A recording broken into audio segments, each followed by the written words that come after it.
This video brought to you in part by BU Blaster and EWIN Racing. More on them both in a bit.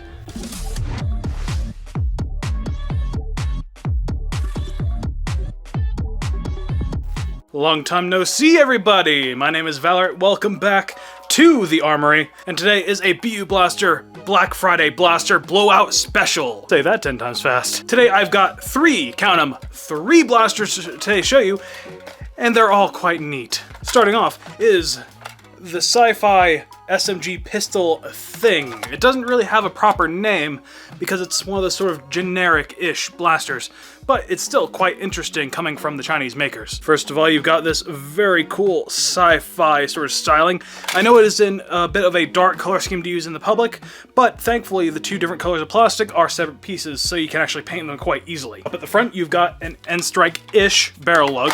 Things will fit, but it can be quite tight depending on the accessory you use, and also the angle is not quite right for the majority of accessories. You'll need to get or make some modified accessories for this thing if you want to add any sort of extra barrel, but I do not recommend it because it's a flywheel blaster. You want to keep the barrel nice and short. On the side is a large dial. That is your power switch. It completely kills the power to the entire blaster, so rotating it back will make it off, and then rotating it forward will make it be able to power up, which that's quite a nice little feature, but I've noticed sometimes that you can bump the thing and get it to disengage, so that is something to be mindful of. The mag is a bit of a weird size. Rather than using a standard sort of half dart length, it actually uses this weird 3/4 length dart that doesn't really work with anything else except for other blasters that use the similar size. I know that some of the shell ejecting shotguns that BU Blaster offers does accept darts of this length, but another interesting thing about this mag is that it's double stacked, and it works okay. Feeding will vary depending on the dart type. The included sucker darts don't feed the greatest, and that's mostly down to the fact that the heads of the sucker darts are a little bit deformed.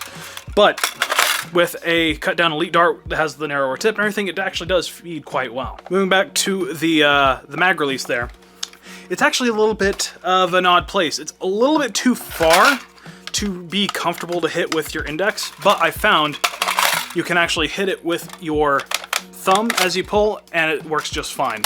It is a little bit of a reach as well to get your thumb around there, but I have decently large size hands, so it doesn't matter for me being an adult. Rev trigger is a little bit stiff, a little bit sticky. Trigger's not the best, but it's also not the worst either, considering it's only meant to go back a little ways and hit a micro switch in order to start up the auto kit, which this thing fires full auto, which is quite cool. Now let's talk about the elephant in the room. This stock, that is tiny. Collapsed, it's okay. It can rub against your the back of your thumb there, but it does not go that far. This is about as far as I can get this stock to go out because of the length of the bars, and that is just comically too short.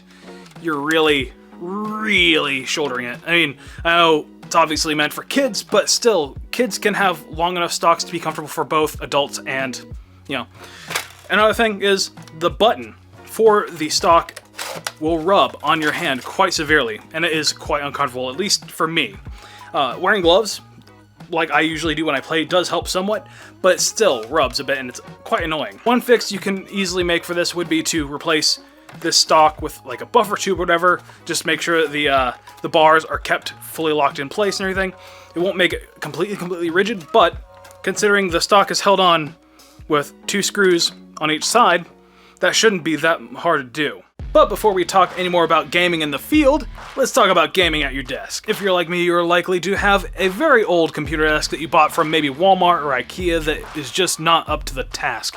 It's flimsy, it's wobbly, it's not good. But that's where EWIN Racing comes to the rescue with their RGB gaming desks, featuring welded steel legs that are super sturdy and adjustable, tabletops with hard-wearing carbon fiber-like veneer, and you just can't get past those RGB lights. Also upgrade your chair setup with the Flash Series XL gaming chair, featuring larger seat and back for the larger gamers of us. The Flash Series XL gaming chair features a solid metal base, fully adjustable height and armrest with multiple positions, and you can't get past the nice lumbar pillow, head pillow, and fully adjustable tilting back. If you're looking to upgrade your gaming setup, use my link down below, and be sure to use code VALOR for an extra 25% off at checkout. Thanks to EWIN Racing for sponsoring the channel once again. Let's get back to blasting. Alright, I've got the mag loaded about halfway with the included darts. I did have to throw some darts away because they were quite mangled in the post. Thank you, DHL. But with the darts that are somewhat passable, we're going to do a little firing test. And that's what I was saying about the double wide sort of feeding with the sucker darts. They will drag heavily on the opening of the cage. Let's try that again. And again.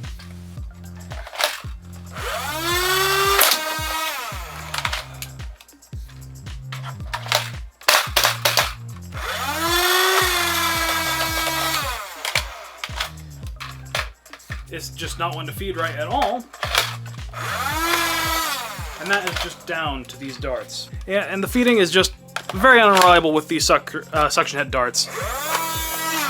You can hear the motors bogging down there because of the extra bit of resistance. Now, I have gotten this blaster to fire decently well with some cut down elites, but that requires me cutting down elite darts to a 3/4, a non-standard size, which kind of does make this blaster a little bit unusable for the average nerfer. But if you are someone who has plenty of standard full-length darts, and you have the will and means to cut down a bunch of darts to use, though again, you'll have to provide all your own darts if you go to an event or a war or something, and provided they'll actually let you use 3/4 length darts. You might want to, buy this or not.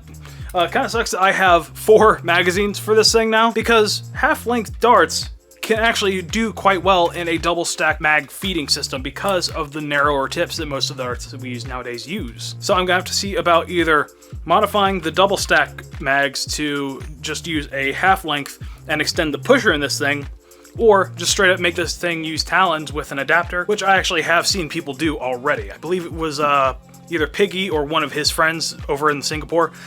They got their hands on one of these blasters a while back, and then they just kind of cut down a talon adapter to make this thing fire half-length darts. There will be a link down to this blaster if you want to get it. It is quite cheap, quite affordable.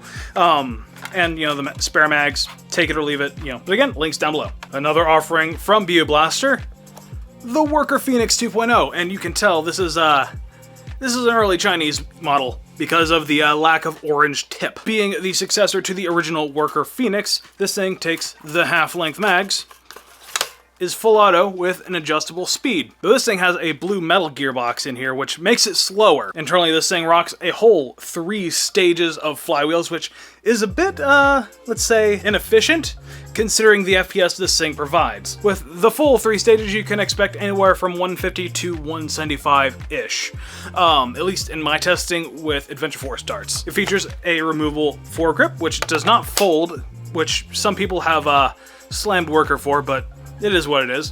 Inside the foregrip is an Allen key that you can use to access pretty much every screw in the blaster, apart from the ones inside, which some of those you will need like a Phillips head or whatever. But primarily that's how you get to the batteries, which it runs on 3S LiPo, which the battery tray on here is quite large, and the collapsible stock, which I've seen some people say sticks. It's because they're pressing the buttons in too hard. If you just kind of press them in until they're flush, the stock will just drop free. The stock can actually hold a spare battery, though you will have to cut your own sort of battery wire hole. So if you're wanting, or if you just want to keep it as a spare box to carry another battery with you on the field, say if you're doing a long sort of engagement and you end up running out of battery for whatever reason, which I've been able to fit quite large 3S LiPo batteries in this thing. I have not ran out an entire day of play, and that's with me using the highest speed, the full power, everything. As I said earlier, this thing does take the angled mags, and it has a single button mag release here.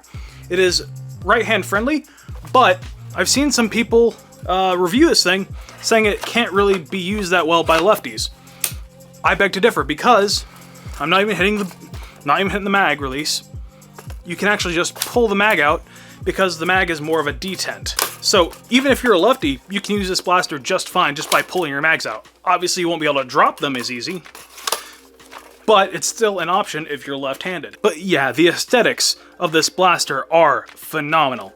It is the same designer of the Nightingale and the upcoming Harrier blaster, which I believe BU Blaster will also have in their store. Just keep that in mind in the future. And BU Blaster should also have the Select Fire upgrade boards, which is something I do have and I plan to install in the future. But yeah, that's enough rambling. Let's dump some rounds at the pegboard.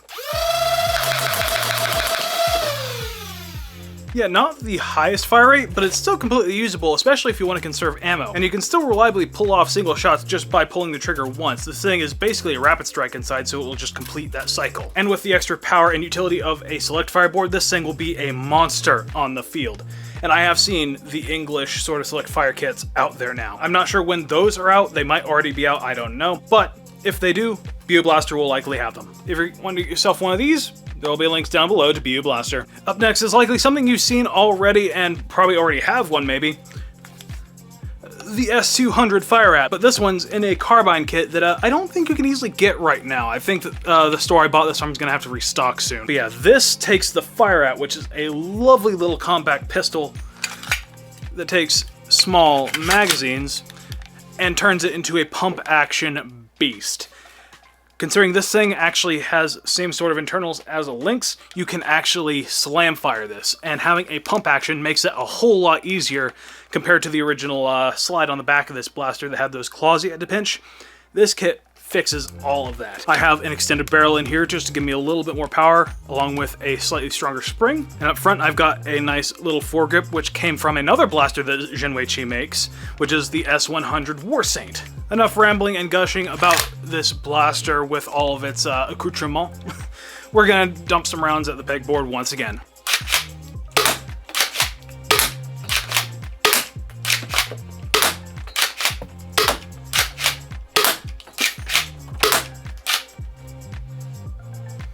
And we are empty, and the slide will lock back.